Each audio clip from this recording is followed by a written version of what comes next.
the Word, and the Word was Ptah. Almighty Ptah, the begetter of the first beginning, the crafter of the first creation, the speech of the first word. 𝑇𝑢𝑎𝑃𝑇𝑎. O Ptah, great spirit of inspiration, master architect of all things, great illuminator of all hearts, father of all fathers, mother of all mothers, creator of all creations, bless us with your inspiration and lead us to honor your creation. 𝑇𝑢𝑎𝑃𝑇𝑎. May your name endure forever.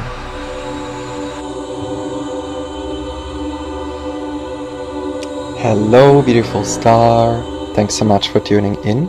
I am Astar, and welcome to Source Light Star.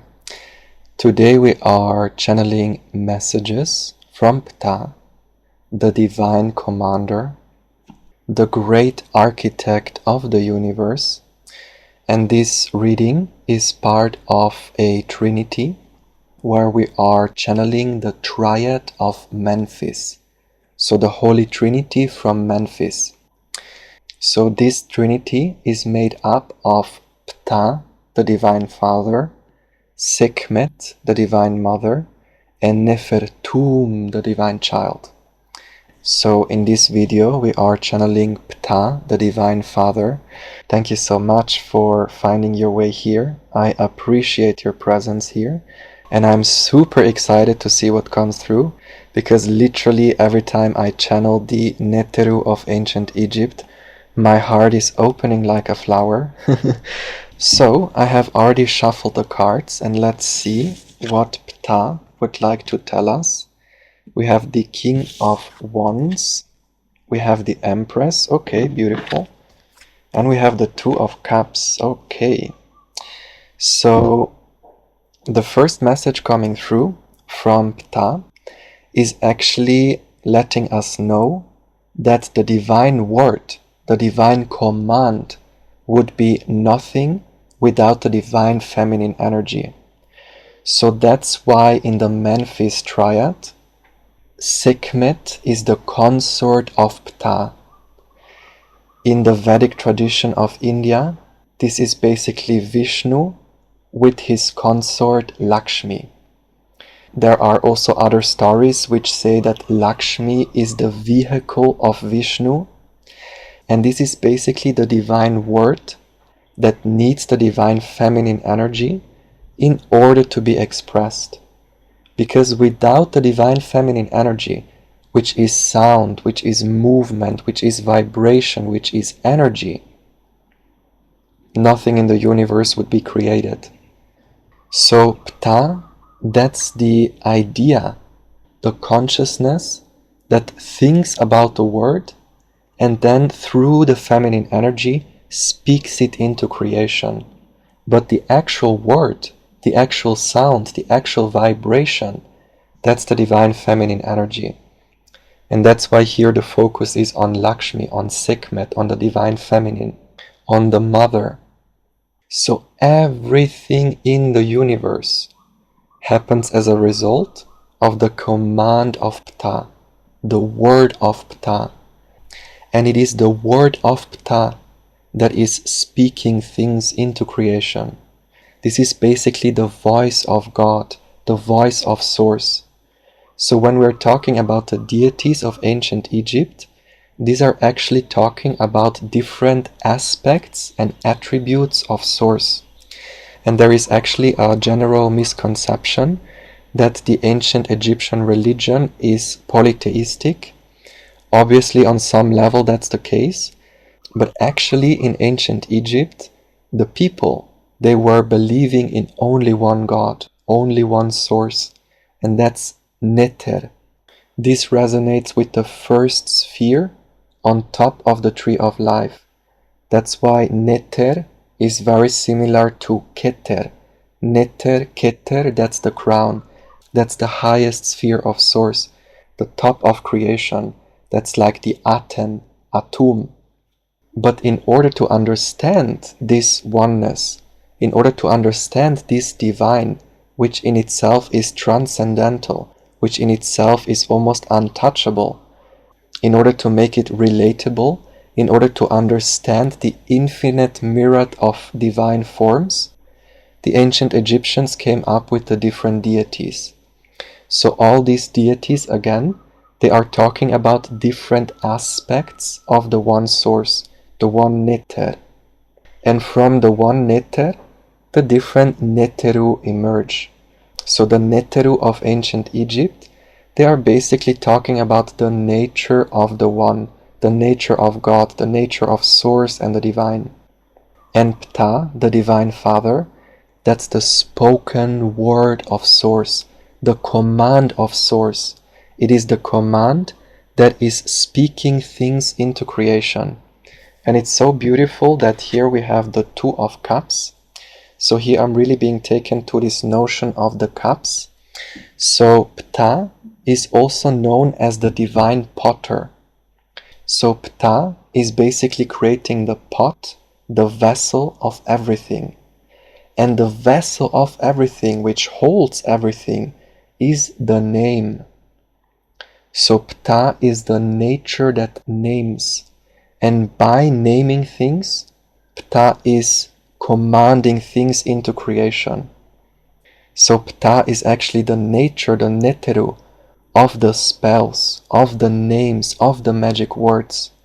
Because inherently, everything exists as a potential.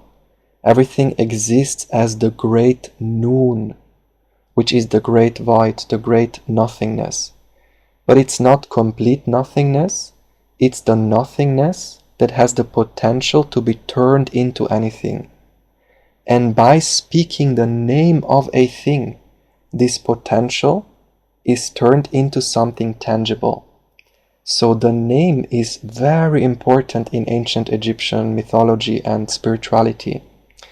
Because by naming things, we are then defining things. By giving names to the divine, we are basically defining this infinite energy into something tangible, into something that we can grasp and perceive.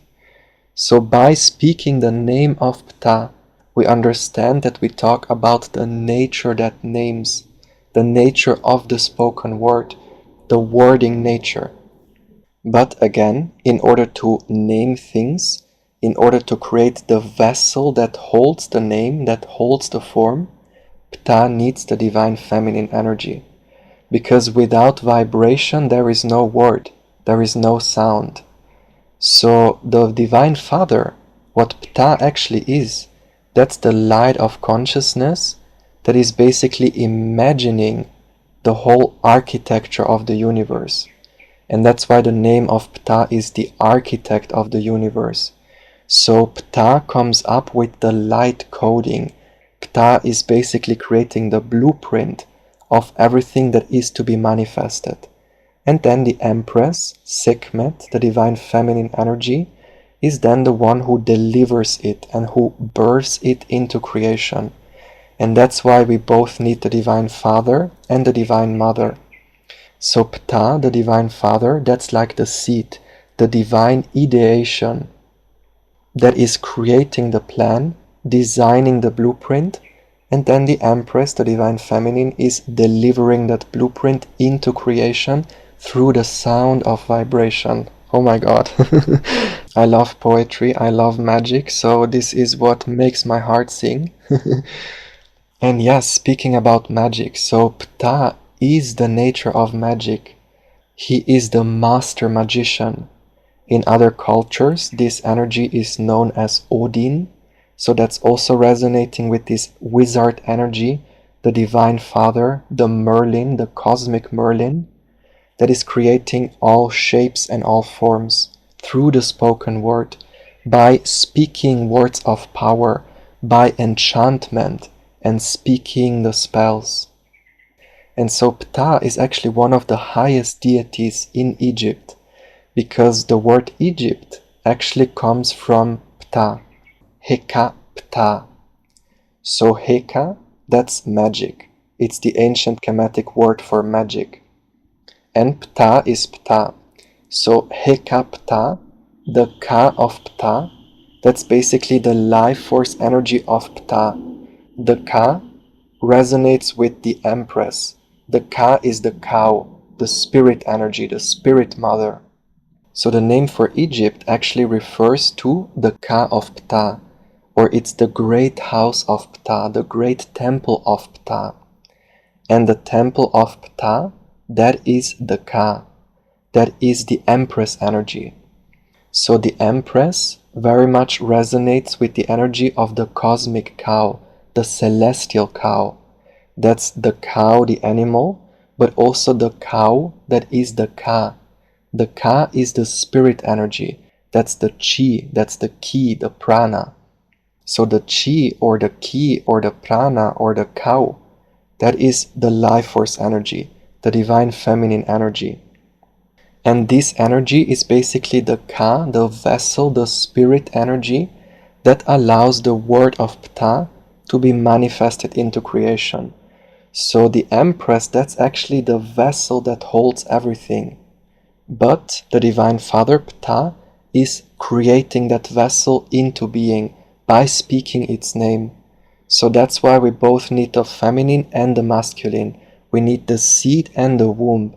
So the Ka, the cow, that's the womb of creation. So without the command and the word of Ptah, this spirit energy exists as a potential. It exists as the infinite vastness of noon.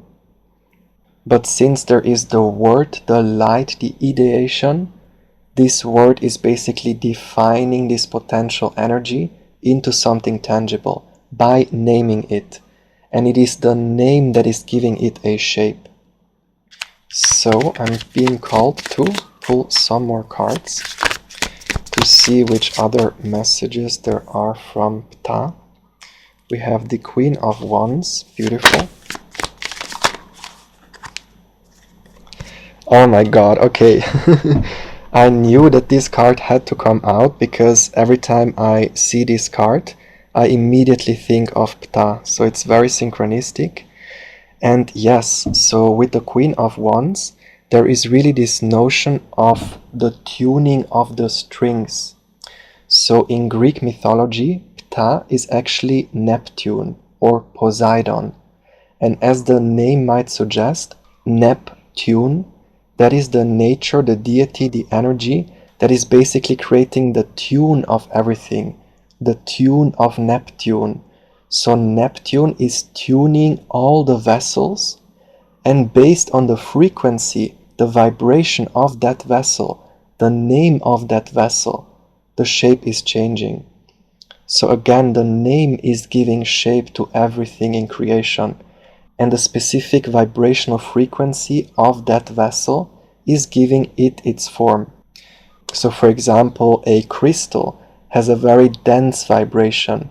A flame has a much lighter vibration. So it is the tune, the frequency, which is giving everything its shape. And this is basically the name of Ptah, the word of Ptah. So Ptah is basically wording everything into creation. And the frequency of the word, of the name, of the sound, is giving it its form and shape.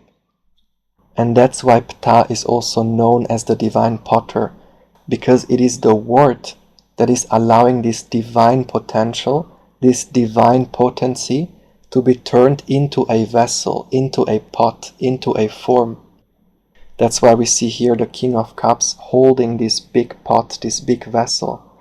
So Ptah is actually the king of all vessels, because again it's the word of source, it's the voice of source.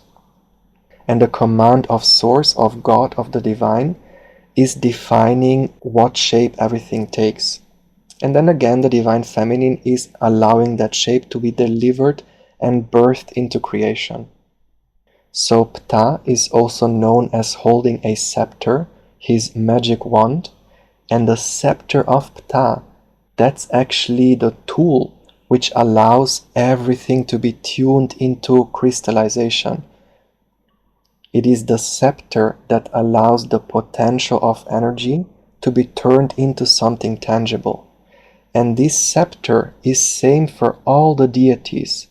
So Ptah is holding the scepter with the three main forces, which has the power of the Holy Trinity. It is the power of the Ankh, the power of the Vas, and the power of the Jet. And if we look at Neptune or Poseidon, this is basically the trident. It also has the energy of the Holy Trinity. So it's the beginning with the Alpha, the ending with the Omega, and the neutral point in the middle. So everything that is birthed into creation is being held together by this energy of the Holy Trinity. And this energy of the Holy Trinity, that's the Scepter of Ptah. That's the trident of Poseidon and Neptune. And this trident is basically vibrationally tuning everything into creation through vibration, through the sound, through the word. And it's very beautiful that we have the Queen of Wands and the King of Cups. And before we had the King of Wands and the Empress. So there is again this message that Ptah would be nothing without SEKHMET. So there is really this emphasis on the need of having both the Divine Father and the Divine Mother. But also this notion that Ptah has qualities of fire, but also qualities of water. And that's the same with the Divine Feminine energy. The Divine Feminine energy has also qualities of fire, like SEKHMET, the fire that destroys, the fire that burns everything to the ground. But the feminine obviously also has qualities of water, with this nurturing energy, this receptive mother energy. And what defines these degrees, that's the vibration. So the vibration is allowing everything into creation to come into manifestation. And by knowing the secret of sound, we can actually start to use words of power in order to manifest things into creation. That's why the ancient Egyptians, they were the masters of the Heka. So again, the ancient Kemetic word for magic, Heka, means using the Ka. The Ka, again, the spirit energy, the cow, the mother, the chi, the prana, and He, that's the heart. And the two ingredients that we need in order to speak things into creation, that's the heart and the tongue. So Ptah is the tongue of Source. And by speaking the magic word through the tongue, again, this potential energy, the divine potency, is being manifested into something tangible. But the idea, the ideation, the imagination, that is created in the heart. And that's why we both need the heart and the tongue in order to create magic. So again, Ptah is the tongue of Source, the tongue of the divine, the word of the divine. And Ptah, the Divine Father, is very much resonating with all the Divine Fathers. Poseidon, Neptune, Odin. There is this recurrent theme of the Divine Father in all the cultures all around the world. And when we understand this cosmic energy, the energy of the cosmic Merlin, then we ourselves become magicians. Because then we learn how to use Heka, we learn how to use the Ka with the heart and the tongue, and hence we become magicians. So, beautiful star, this was part of your initiation into becoming a magician yourself. If you would like to continue on the mystical path, definitely stay tuned for the other readings. I really hope you resonated with the messages. Please let me know if you did. And please let me know which other ancient Egyptian deity you would like to get messages from. And if you liked this video and if you felt that you received something from it, I'm inviting you to like, share, comment and hype this video if it feels in alignment, because that really helps the channel to get more visibility. And also, if you have any suggestions, any feedback, please definitely let me know in the comments. I want to make the channel more community oriented, so we can work together to create a symphony of magic together. I am very grateful for your presence here. So thanks so much for tuning into the magic. Thanks so much for your support, for the donations and your very sweet comments. It makes me happy to read them all the time, really. And if you would like to go deeper, I'm also offering personal readings and healing sessions, so you find all the information on my website below. And thanks so much for watching again. I hope to see you in the next video. Bye bye, much love.